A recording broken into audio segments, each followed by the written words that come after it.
Then it was Christmas, and normally Jen and I would celebrate Christmas like this for onesies. We'll drink pretty much all day, watch TV, and just do us. It was really nice to have her parents there, and we have champagne. It was a lot of fun. It was a really good time.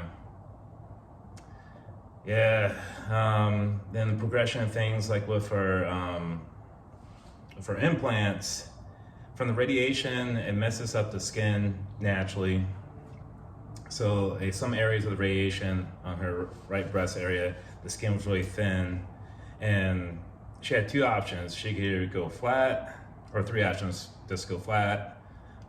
They could do a lat flap for the boobs, which she wasn't about, and I wasn't about, because it'll make working out and getting back to Lyra and doing pull-ups difficult. So our life was about working out, so what will be the purpose of that? And she went back to work slowly. Some days she'd be able to do a full day, some days she wouldn't, and working out, of course. And her good friend Trista, love you, baby, she came to visit, and she visited multiple times. Like, this time was a little bit different. I'm always someone that pays attention, like how people hug, hold hands, and just body posture. But I remember this hug from him. I picked Trista up from the airport. They met in the kitchen by the stove.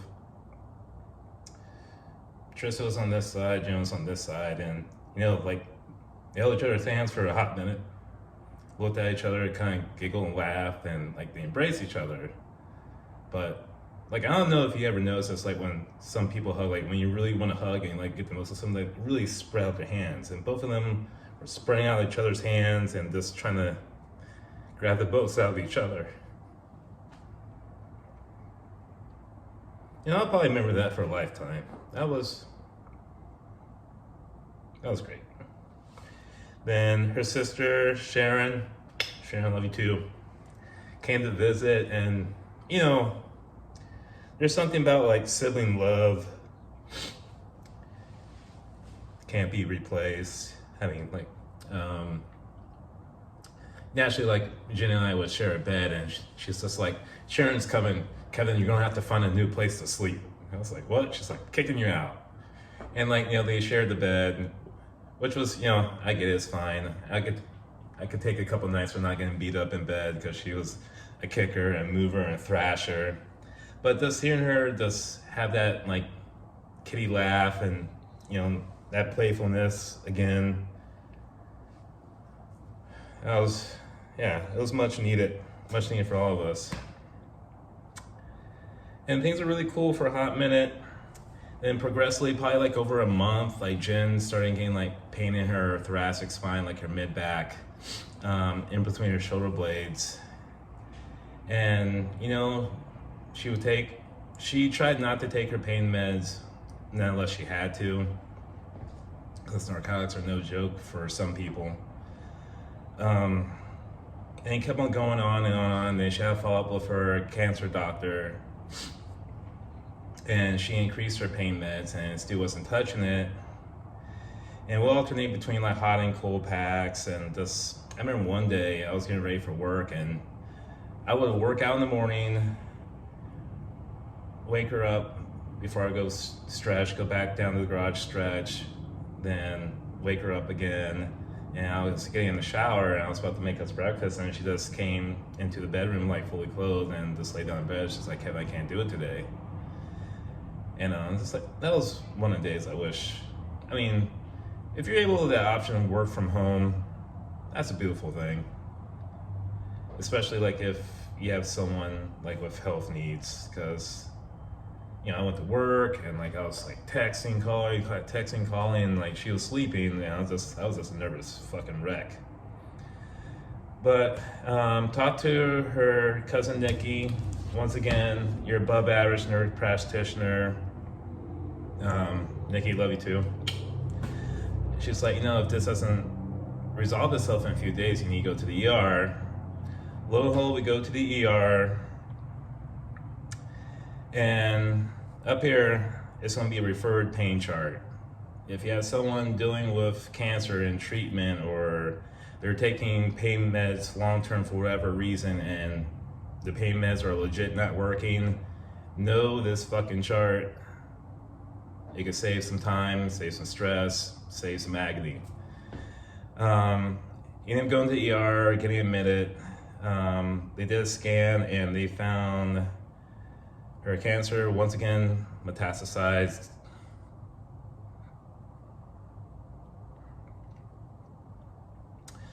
To the lymph nodes around her central duct. I'll put a picture up. It's this little tube that goes in between the liver and the gallbladder that deals with the bilirubin. And like her bilirubin levels were so high, it was a real danger of her life, and like she turned real jaundice, like yellow, like she looked like an extra on The Simpsons for a bit. So she ended up being admitted to the hospital for a week or so, maybe a little bit longer. And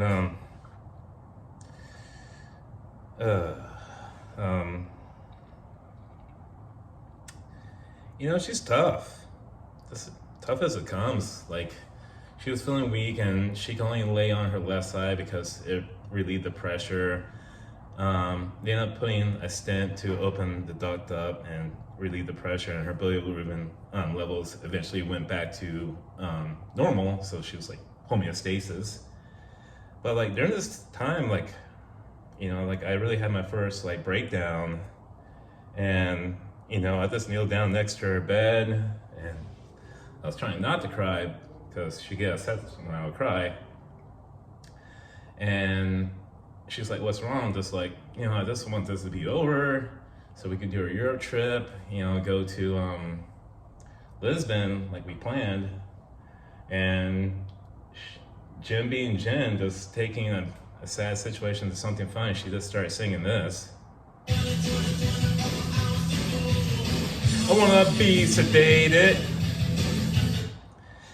And, you know, I have heard that song many times, but by no means I wouldn't say I know that song. And, you know, we sang those lyrics and, you know, tucked her in the bed, and, you know, that was, obviously I'm condensing that whole week into a short spot. But yeah, I mean, that girl was something else. Call to action for this video.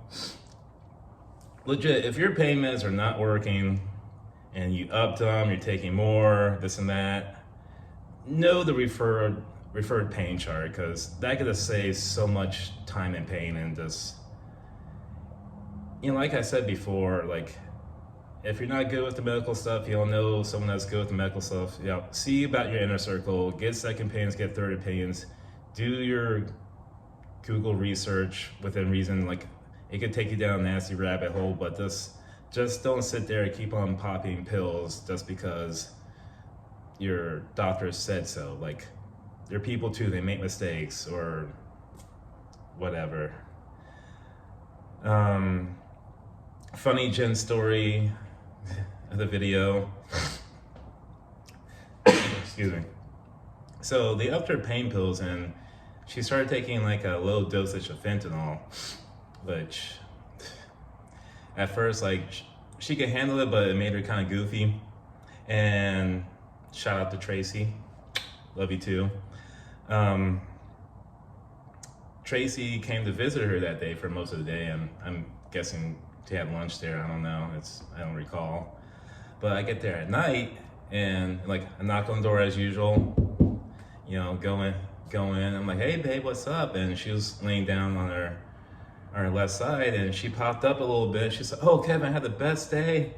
I went over to Tracy's house and we were talking and we had lunch, this and that." And I'm just like, "Baby, like, you're still in the hospital." And then she popped fully up and looked around. She's like, "Oh man,